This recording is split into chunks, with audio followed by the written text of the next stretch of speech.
Урматтуу калыс элим, силерди азыр көрүп отурган абдан сүйүнүп отурам. Биз бүгүн бандит менен коррупционерлерге көрсөтүшүбүз керек. Эркинен, өзүнүн укугун коргоонун биз көппүз. Биз бүгүнкү шайлоо жөнүндө чогулган жокпуз.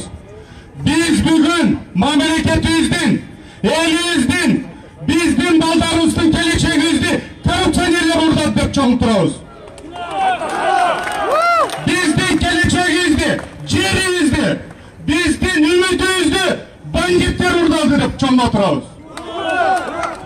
Бүгүн урматтуу калайкал, биз мындай абдан ыплас өткөн шайлоону, кир шайлоону, зомбулук менен өткөн шайлоону бизден урдаган акчалар менен элди сатып алам деген урууларга каршы баарыбыз бирдей чогулуп турабыз. Оппозициялык күчтөр, биз туруштук беришибиз керек. Биз бүгүн эркин мамлекетти, мыйзамдуу мамлекетти тандаган адамдар турабыз. Алар болсо мыйзамды одоно бузуп, сатып алып, мамлекетибизди эртең эгемендигибизди сата турган адамдар бүгүн парламентке кирип баратат. Шайлоо Ош областында, шайлоо Баткен областында, шайлоо Каракулчада өткөн жок. Бюллетендерди көрдүңөр, одоно бузулду. Биз кечкенде, кечке чейин элибиз ар жерден видеолорду, фотолорду жөнөттү, бузуп атат. Милициялар менен СМБ ууру менен бандиттерди коргоп баштады. Бирөө кыймылдаган жок. СМБ, прокуратура, МВД элге иштегиле. Элге каршы иштебейт. Бүгүн биз ушул жерде туруштук коюп, мына борбордук шайлоо комиссиясынын тушунда турабыз. Биз мындай шайлоону тааныбайбыз. Жокко чыксын. Жокко чыксын. Бизге жаңы шайлоо керек. Таза шайлоо керек. Бизге элдин укугун коргогон парламент керек. Туурабы? Бизде булар сазга тарткан, булар уурулукка тарткан парламент бизге кереги жок. Жалаң ууру менен бандиттер менен куралып турат. Мындай парламент элдин укугун коргобойт, элдин өкүлү болбойт. Булар жалаң гана уурдалган акчалар менен келген. Бүгүн кошоматчылар келди, саткындар келди, эки жүздүлөр келди.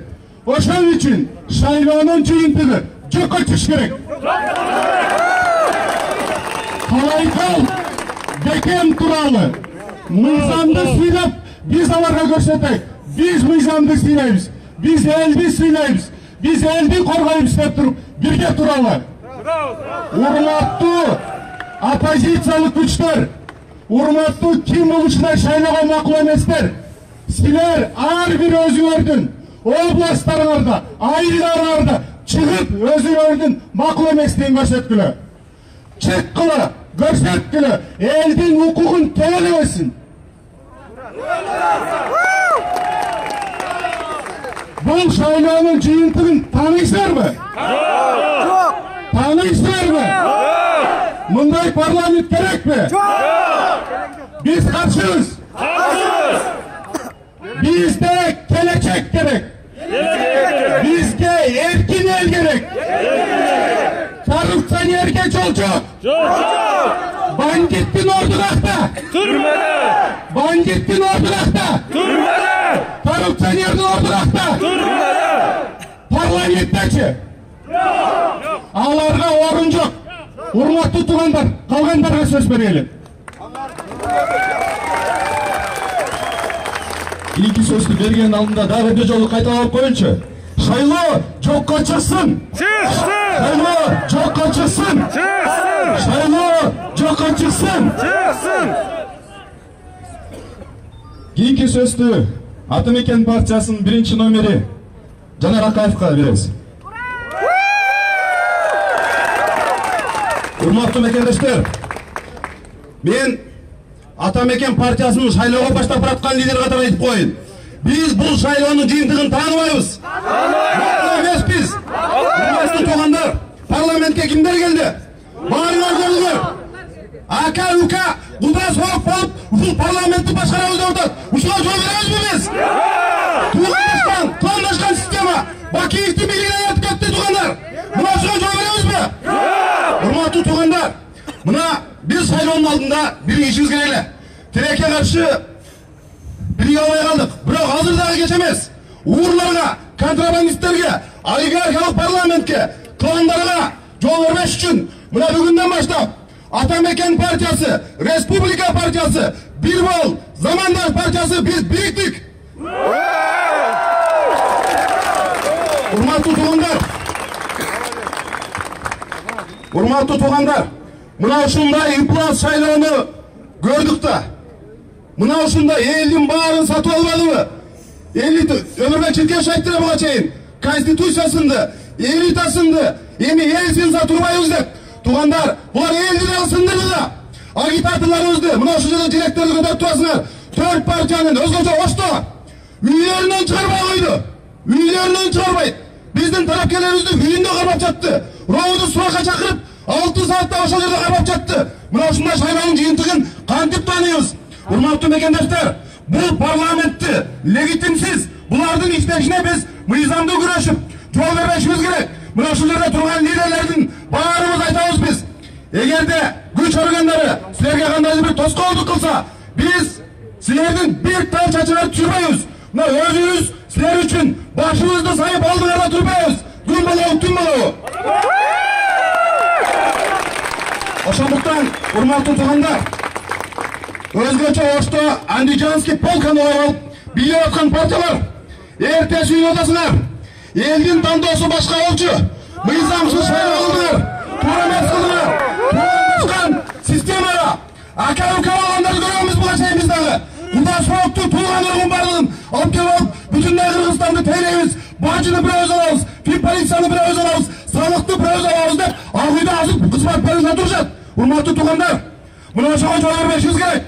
Биз булар менен аягына чейин күрөшөбүз, бийлик менен кызматташпайбыз.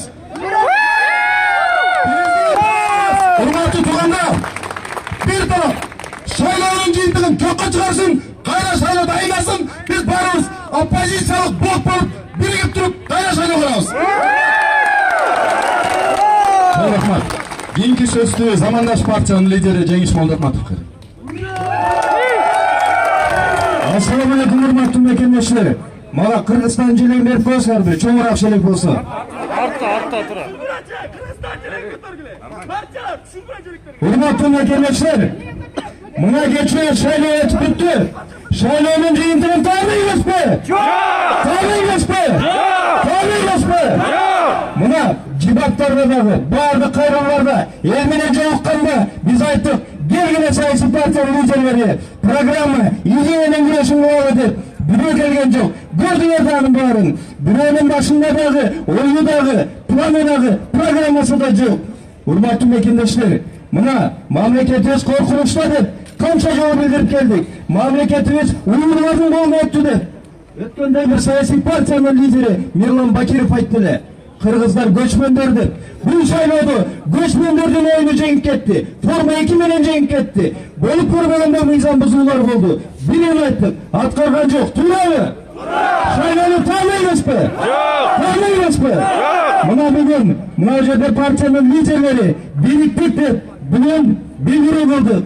Биз тайманбастан силер үчүн, мамлекет үчүн, келечек үчүн күрөшкөнгө аттандык. Мына жерде турган бардык саясий партиялар башыбызды канжыгага бойладык дагы, мамлекеттин келечеги үчүн аттандык. Силер биз мененби? Колумда турган желек, урматтуу агайын туугандар, колумда турган Кыргызстандын желеги жерге түштү бүгүн. Мына парламентке келген 2 партия 90 мандатты бөлүп алды. Бул эмне деген? 100 мандат. Бул эмне деген? Бул биз мамлекетте кожоюнбуз, биз мамлекетти башкарабыз, бизден башка эч ким жок деген белги. Ушуга жол беребизби?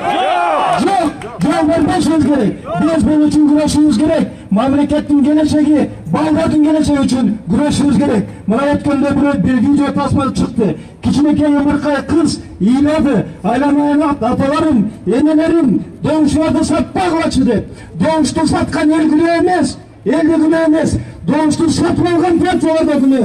29 yıl usul toңголuk alып kelgen, mına azırkı parlamentke gelgen siyasatçılarda parlamento günü durarı. Biz bundayga жооп бербей, gelecek için, mına gelek için, gelecekte tuğumuz toyda götürü için atlandık. Çoğuruz mu? Birgeyiz mi? Andamese, mekan için bir bolalı, mekan için ardayım, beken bolalı. Hurmatlı tuğanlar, bundan keyin güreş, mına bugün başladı. Tarih bugün başladı. Bugünden başlap, ayosuz güreş bolup, biri bilen makul olmayız, biri bilen gelişmeyiz. Gelişmez güreş bugünden başladı. Beken turumuzlar, biz sizler için, her birinizlerin ömrünüzler için, ahırına çeyin güreşiyoruz. Bizden canımız sizler için kurban. Rahmat.